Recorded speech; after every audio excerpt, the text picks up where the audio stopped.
So here's the little Nintendo Classic that everybody loves. I had a problem where the kids were pulling it off the wall or off the console where the TV was sitting, so I made this bracket that basically bolts to a wall. The idea is you got some hooks here that will catch the Nintendo and hold it in place, and basically allows it to be vertically mounted to a wall like so that the cabling can go from here up to the TV, and then obviously the cords for the controllers can come out down the bottom. This is the first one I made.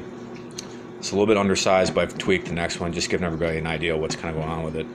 It slides in like this, and basically this is what the bracket looks like underneath. It's 3D printed. There isn't really anybody else making one right now. I charge about 12 bucks a part. That's with free shipping.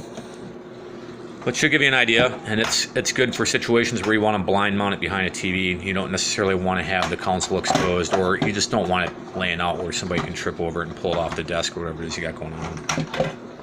I'll put up a better video this afternoon, but it gives you an idea what we got going on.